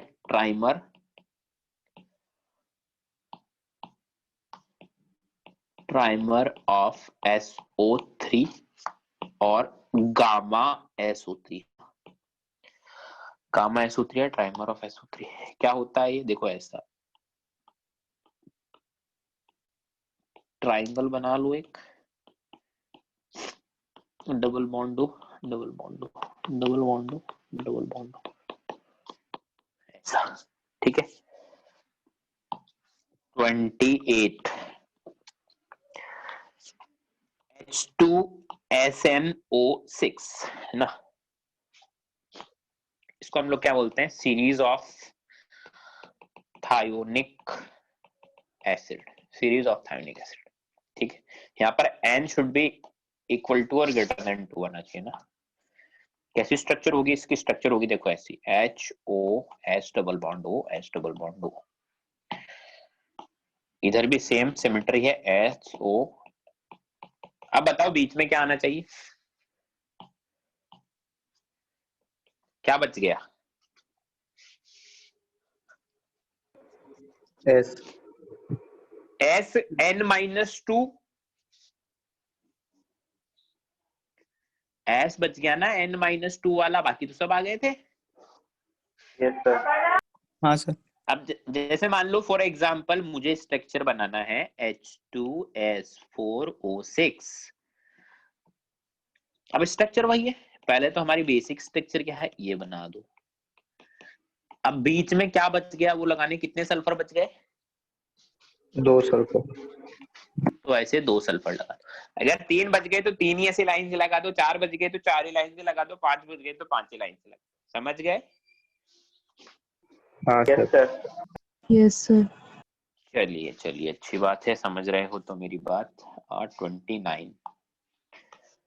29 is H2N2O2. What is this? This is hyponitrous acid. Hyponitrous acid बोला जाता है इसको। क्या होता है ये? ऐसा होता है हाइपोनाइट्रस एसिड। 30 पर क्या आ रहा है? 30 पर हमारा Cr2O7 2 माइनस डाई क्रोमेटाइन। 31 क्या है? 31 पर हम लेंगे CrO4 माइनस, है ना? माइनस नहीं होता, 2 माइनस होता है। 2 माइनस होगा, ये माइनस होगा, आई मीन टू CrO4। ठीक है, दिस इज क्रोमेटाइन। एक का स्ट्रक्चर देखेंगे, एक 32 पर हम लोग देखेंगे MnO4 माइनस, दिस इज पर मैंगनेट आयन, है ना? आप देखो कैसे स्ट्रक्चर होते हैं, डाइक्रोमेट होता है ऐसा। Double बॉन्डो O minus, this is dichromate ion. CrO4 minus क्या है? Cr डबल बॉन्डो O पर माइनस, O पर माइनस। MnO4 माइनस कैसा होगा? Mn डबल बॉन्डो O पर माइनस। नेक्स्ट 33 CrO5, है ना? ये क्या होता है हमारा? इसको बोलते हैं बटरफ्लाई लाइक स्ट्रक्चर। बटरफ्लाई के जैसा दिखता है स्ट्रक्चर, है ना? बटरफ्लाई की जैसा स्ट्रक्चर दिखता है, कैसा होता है? Cr double bond O। लग रहा है बटरफ्लाई के जैसा? Yes, sir. थोड़ा। बटरफ्लाई लाइक स्ट्रक्चर, है ना? थोड़ा ही लगेगा, पूरी बटरफ्लाई थोड़ी बना दूंगा मैं ऐसा। और ये क्या है बटरफ्लाई के आगे कैसे?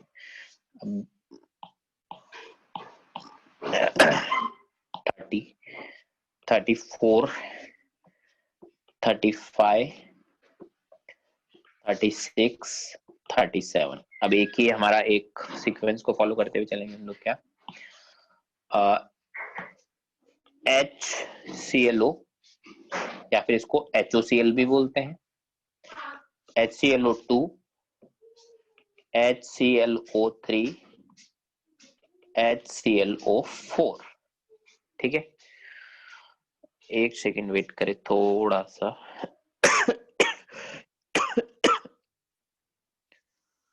कौन सा लेक्चर चल रहा है हमारा? ये 8वां लेक्चर है ना? ठीक है।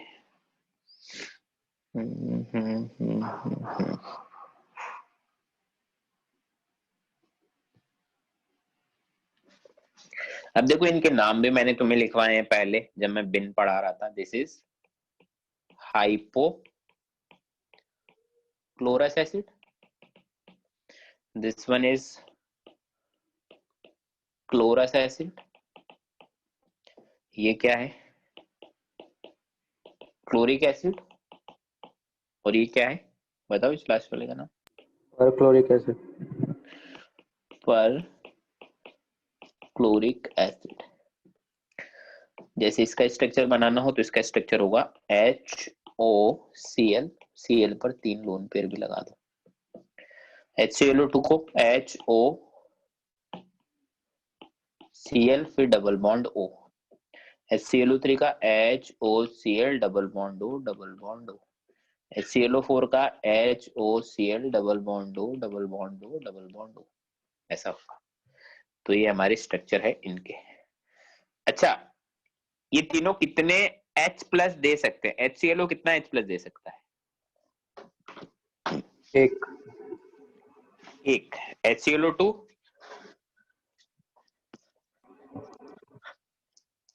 एक HClO3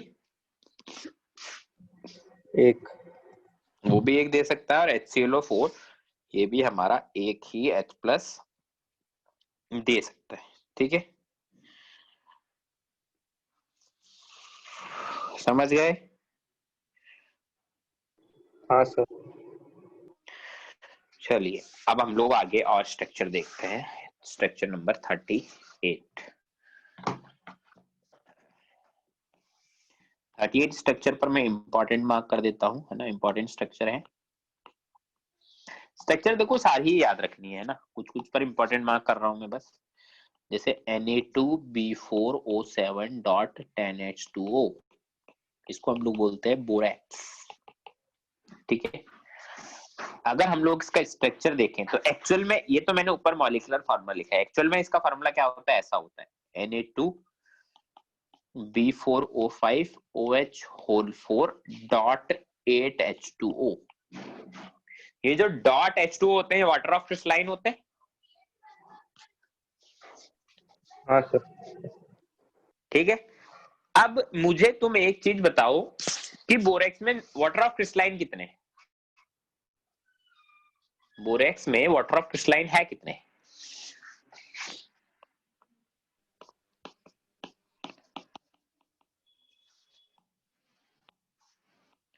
कितने बताओ? 10। 8। ऊपर वाला जो फॉर्मूला है ना, वो तो उसका कंप्लीट फॉर्मूला है, मतलब, है ना, बट एक्चुअल में वो दिखता कैसा है, वो ऐसे दिखता है Na2B4O5OH4.8H2। एक्चुअल में ऐसा है वो फॉर्मूला। ऊपर वाला फॉर्मूला तो हमने ऐसे लिख दिया काउंट करके कि 2 Na है, 4 B4 है, B4O7.10H2, मतलब ऐसे लिखने का फॉर्मेट है, बट उसका केमिकली वो दिखता कैसा है, वो ऐसा दिखता है। तो इसमें याद रखें वाटर ऑफ क्रिस्टलाइन ऐसा है। अगर सपोज करो मैंने Na2B4O5OH4.8H2 को, अगर मैंने, ये क्या है, मेरा एक सॉल्ट है ना, सॉल्ट, जिस सॉल्ट के फॉर्मूले में ऐसे स्क्वायर ब्रैकेट आता है ना, जिस सॉल्ट के फॉर्मूले में ऐसा स्क्वायर ब्रैकेट आता है, ध्यान रखना मेरी बात, ये 12th में हम लोग पढ़ेंगे इसके बारे में। जिस सॉल्ट के फॉर्मूले में ऐसे स्क्वायर ब्रैकेट आते हैं, उस सॉल्ट को हम लोग क्या बोलते हैं? सॉल्ट है वो, बट उसको हम लोग बोलते हैं क्या? Complex salt. ठीक है, स्क्वायर ब्रैकेट कभी डिसोसिएट नहीं होता। अगर इस सॉल्ट को हम लोग पानी में डालेंगे तो डिसॉल्व हो जाएगा, और क्या देगा हमें? 2Na प्लस B4O5OH4, और इसके ऊपर चार्ज होगा 2-। ये क्या है? इसको हम लोग बोलते हैं एनायन ऑफ बोरेक्स। हमें एक्चुअल में इसी का ही स्ट्रक्चर देखना है, बोरेक्स के एनायन का, एनायन ऑफ बोरेक्स। बोरेक्स का कैटायन कौन है? बोरेक्स क्या है? बोरेक्स एक तरह का एक सॉल्ट है, कॉम्प्लेक्स सॉल्ट। तो उसका स्ट्रक्चर हमें देखना है, उसके एनायन का। तो एनायन का स्ट्रक्चर देखो ऐसा होता है, B4 है तो 4B बना दो, ऑक्सीजन से कनेक्ट कर दो, और OH भी 4 है तो 4 OH बोरोन से ही कनेक्ट रहेंगे। अब क्या बच गया? B4O5OH4 2- में क्या बच गया? क्या रह गया? अब कौन सा एटम रह गया? एक ऑक्सीजन। एक ऑक्सीजन। तो एक ऑक्सीजन ऐसे कनेक्टेड रहेगा दो बोरोन के बीच में। अब नेगेटिव चार्ज, 2- का नेगेटिव चार्ज, वो कहां लगेगा? कोई बता सकता है?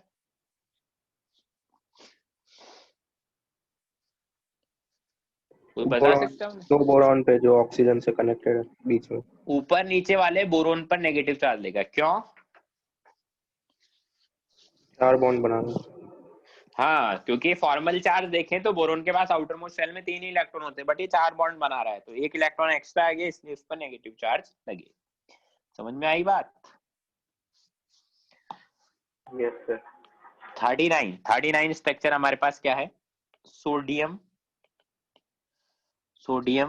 Peroxo borate.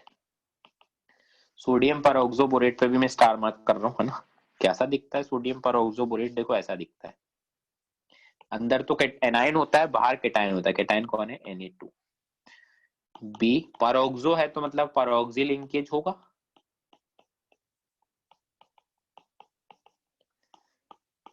ऐसा होता है सोडियम परऑक्सोबोरेट।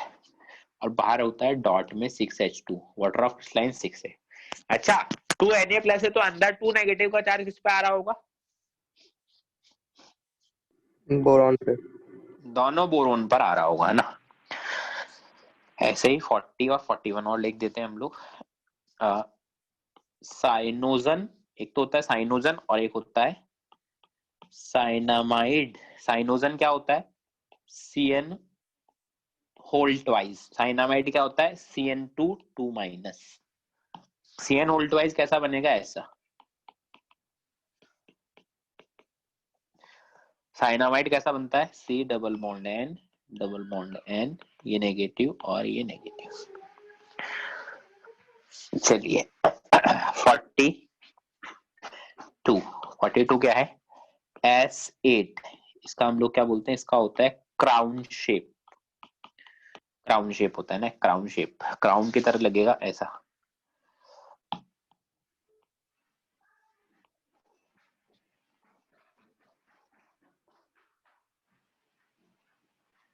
अब सल्फर कहाँ प्रेजेंट होंगे?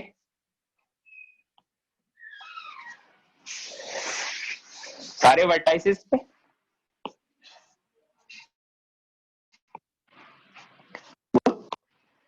ऐसे ही होगा।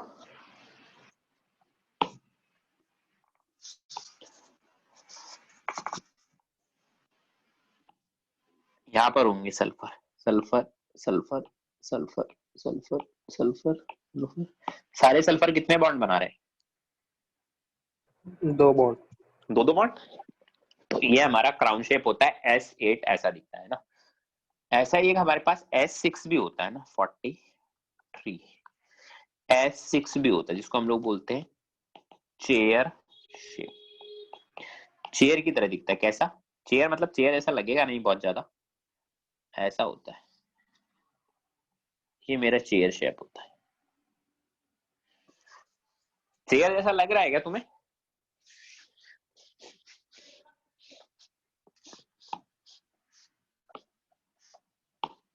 लग रहा है तो अच्छी बात है, नहीं लग रहा है तो भी मानना तो यही है, चेयर शेप है।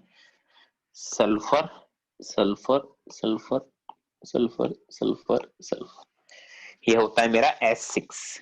ठीक है।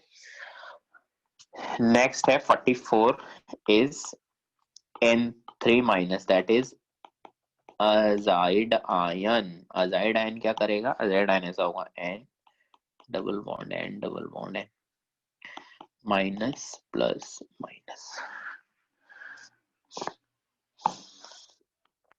45 इज CrO2Cl2। ये क्या होता है? दिस इज क्रोमाइल क्लोराइड, इसको क्रोमाइल क्लोराइड बोलते हैं। Cr double bond O Cl। अच्छा अब तो सिलिकेट्स आ गए, बट सिलिकेट अभी नहीं पढ़ाएंगे हम लोग, एसिड पढ़ लेते हैं। 46 ठीक है। अब देखो एसिड के स्ट्रक्चर में बताता हूँ तुम्हें एक साथ, है ना। 46 पर कौन आएगा? H2SO3। 47 पर H2SO4।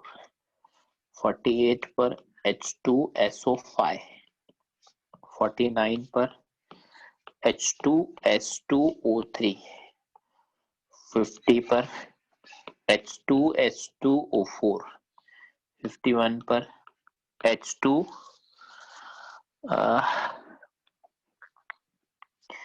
S2O6। 52 पर H2S2O7। 53 पर H2S2O8। सल्फर के जितने भी ऑक्सी एसिड है ना, सारे लिख दिए मैंने, सारे सल्फर के ऑक्सी एसिड है ना। अब इनके नाम भी बता देता हूँ, नाम सहित हमें याद होना चाहिए। H2SO3 को क्या बोलते हैं, कोई बताएगा? Sulphurous acid. इसको हम लोग बोलते हैं सल्फ्यूरस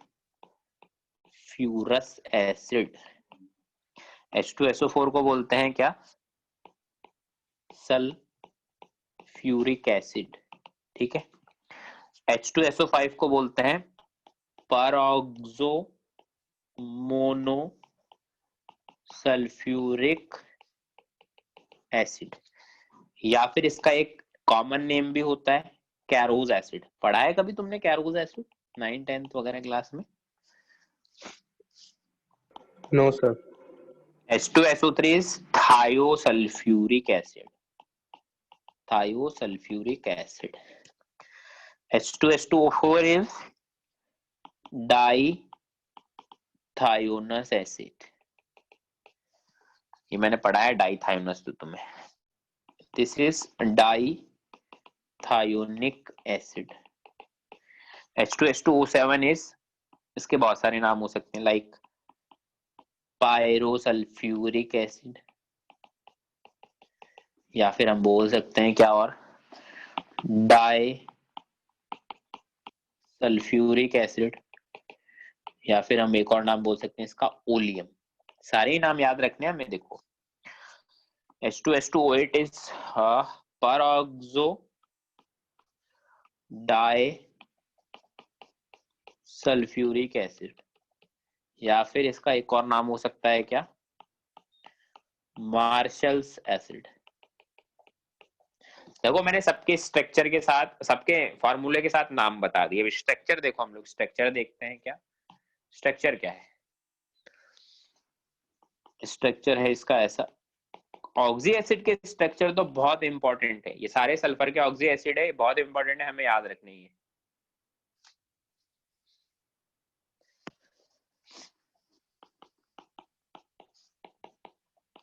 एक ऑक्सीजन एक्स्ट्रा आ गया तो नीचे लगा दिया सल्फर के। H2SO5 में परऑक्सो है, देखो नाम में परऑक्सो का मतलब क्या होगा? Peroxy linkage होगा। परऑक्सी लिंकेज आ जाएगा, आ गया।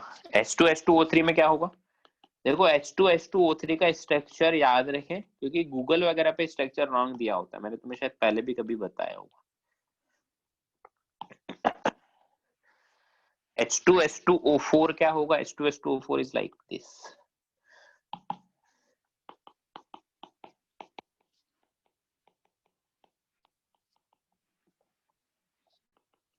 O6 में क्या होगा? दो ऑक्सीजन आ गए तो एक एक करके नीचे लग जाएंगे। स्ट्रक्चर्स में देखो एक सिमेट्री है या फिर एक ट्रेंड फॉलो हो रहा है, बहुत ऐसा नहीं है कि एक स्ट्रक्चर कुछ अलग है दूसरी बहुत अलग हो रही है, ऐसा कुछ नहीं है। अगर आपको एक स्ट्रक्चर याद है तो बाकी भी आप याद रख सकते हो। अब इसमें देखो स्ट्रक्चर में परऑक्सो आ रहा है तो मतलब एक परऑक्सी लिंकेज होगा बीच में, तो ये ऐसा होगा। समझे मेरी बात को? तो ये तो हाँ सारे सर। हमने क्या देखे, सल्फर के हमने परऑक्सी एसिड। अब ऐसे ही फास्फोरस के परऑक्सी एसिड के बारे में बात कर लेते हैं। फास्फोरस के परऑक्सी एसिड जैसे 54 पर, जैसे H3PO2 है,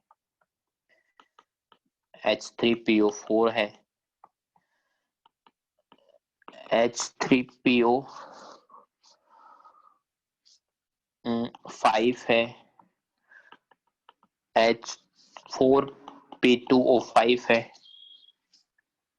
58 इज H4P2O6 है, 59 इज H4P2O7 है, या फिर एक 60 पर हमारे पास एक HPO3 भी है, 61 पर एक हमारे पास H3P3O9 भी है, और 62 पर हमारे पास HPO3 होल N भी है। नंबरिंग में कुछ मिस्टेक हो गया क्या? 55, 56 H3PO5 H4P2O5 क्या हो गया ये?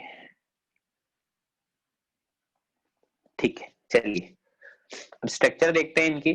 सॉरी, पहले नाम देख लेते हैं। H3PO2 को हम लोग क्या बोलते हैं? हम लोग H3PO2 को बोलते हैं हाइपो फास्फोरस एसिड, ठीक है। H3PO2, ठीक है। H3PO3 बीच में रह गया यार, है ना? पूरा ही मिटाना पड़ेगा, अदरवाइज फिर हमारा एक ट्रेंड जो नोट्स का तो अच्छा नहीं रहेगा। चलो अब हम लोग एक एक करके नाम के साथ जाएंगे सभी को। हाँ चलो, अब देखो क्या हुआ है, मेहनत बेकार हो गई मेरी, कोई बात नहीं। H3PO3, इसके बाद है H3PO3। H3PO3 क्या होगा, वो हाइपोफॉस्फोरस है तो ये होगा फास्फोरस एसिड। ऐसे ही फिर होगा H3PO3 के बाद H3PO4। H3PO4 क्या होगा, ऑर्थो फॉस्फोरिक एसिड, या फिर इसको हम लोग बोल सकते हैं और phosphoric acid, only phosphoric acid के नाम से भी इसको जान सकते हैं हम लोग। H3PO5 परऑक्सी लिंकेज आएगा तो इसको बोलते हैं peroxo mono phosphoric acid. H3PO5 के बाद H4P2O5, इसको बोलते हैं पायरो फास्फोरस एसिड। H4P2O6 क्या होगा, हाइपो फास्फोरिक एसिड। H4P2O7 क्या होगा, डाई फास्फोरिक, और इसको बोलेंगे पायरो फास्फोरिक एसिड। अब ऐसे ही अगेन लास्ट में मैंने लिखे थे HPO3, H3P3O9 और 63 एक एक्स्ट्रा आएगा हमारा HPO3 होल एन। अब इनके स्ट्रक्चर बनाते हैं हम लोग। स्ट्रक्चर तो मैंने तुम्हें शायद पहले भी बनवाए हैं इनके, स्टार्टिंग वाले 3 के, तो बोलो।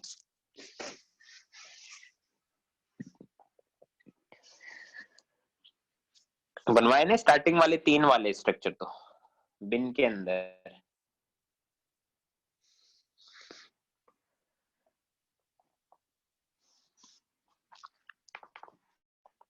नहीं बनवाए क्या?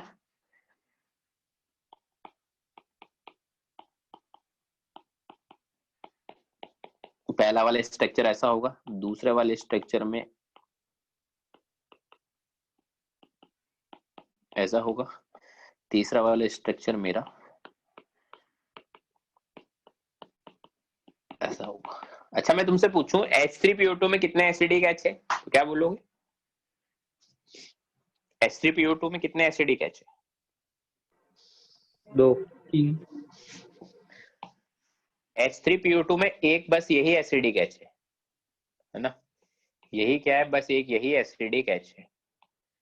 ऐसे ही H3PO3 में 2 एसिडिक एच है, एक ये और एक ये 2 ही बस एसिडिक एच है। क्यों है ये acidic H? Highly electronegative species से जो कनेक्ट होते हैं वही एसिडिक हाइड्रोजन होते हैं। ऐसे ही H3PO4 में तीनों की तीनों एसिडिक एच। ये बात मैंने तुम्हें पहले भी बताई थी बिन के अंदर। हाँ सर। चलिए फिर हम लोग बात करते हैं H3PO5। इसमें क्या होगा, एक हमारा परऑक्सी लिंकेज आ जाएगा बस।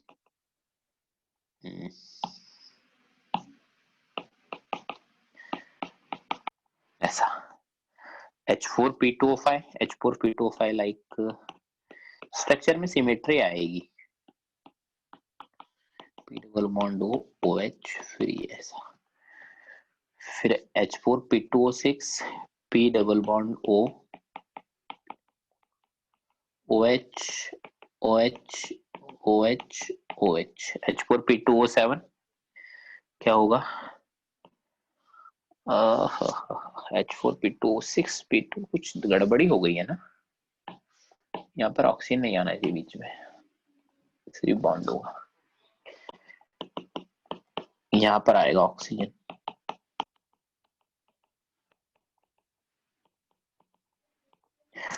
आते हैं HPO3 पर। HPO3 को क्या बोला जाता है? HPO3 is Meta phosphoric acid.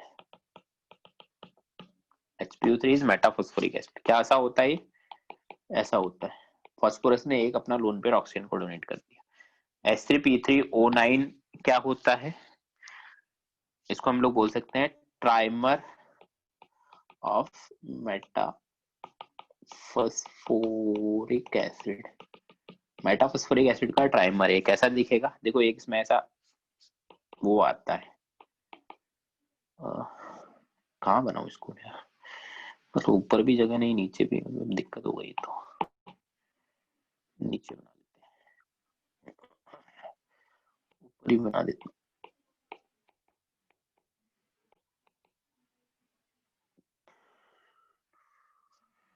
Oxygen आएगा फिर फास्फोरस, ऐसा। फास्फोरस पे क्या है, P double bond O O H, P double bond O और O H, P double bond O और ओ एच। ये है H3P3O9 primer of metaphosphoric acid. इसमें क्या होगा, अगर N हो गया तो N हो गया तो ऐसा हो जाएगा। अच्छा, किसी के पास अभी शीट है हार्ड कॉपी? ऐसा चलता जाएगा, बस ये N है इसलिए चलता जाएगा। हार्ड कॉपी है किसी के पास? हाँ सर। उसमें केमिकल बॉन्डिंग 3 में देखना थ्योरी में कितना कहाँ तक लिखा है।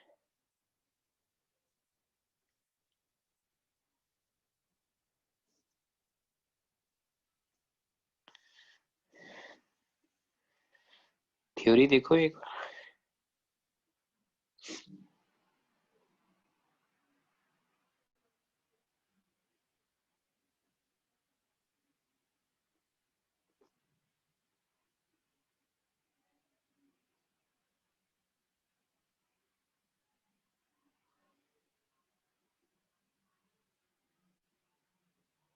सर केमिकल बॉन्डिंग 3 या 2? हाँ, क्या होना चाहिए, 3 होना चाहिए शायद। 2 में देखो, 2 में क्या लिखा है। सर अभी हम 2 पढ़ रहे हैं ना।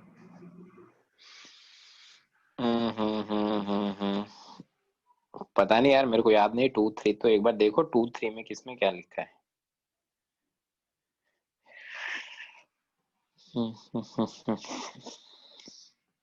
टू पढ़ रहे होंगे शायद, ध्यान मेरे दिमाग से निकल जाता है यार। हाँ, 2 ही पढ़ रहे हैं हम लोग। देखो 2 में हमने VSEPR थ्योरी पढ़ लिया है पूरा, हमने हाइब्रिडाइजेशन पूरा पढ़ लिया है, ठीक है। हमने bond angle bond length comparison पढ़ लिया है, हमने मल्टीसेंट्रिक स्पीशीज में ऑलमोस्ट पूरा पढ़ लिया है ना। तो तुम लोग चाहो तो केमिकल बॉन्डिंग 2 का शीट करना शुरू कर दीजिए, है ना। एक्सरसाइज 1 एटलीस्ट कंप्लीट करके रखें नेक्स्ट क्लास से पहले पहले एक्सरसाइज 1 कंप्लीट करके रखें। अभी थोड़ा सा और बचा है बट फिर भी ट्राई करें। सर सर इसमें लास्ट सेक्शन तो मल्टी सेंटर्ड स्पीशीज का ही है। हाँ, तो वही तो पढ़ा हमने अभी। होमवर्क क्या है, केमिकल बॉन्डिंग 2 से तुम चाहो तो एक्सरसाइज 1 कंप्लीट कर सकते हो, नेक्स्ट क्लास में हम लोग डिस्कस करेंगे, ठीक है। एक्सरसाइज 1 कंप्लीट है केमिकल बॉन्डिंग 2 से, क्लियर है? Yes sir. चलिए ठीक है फिर।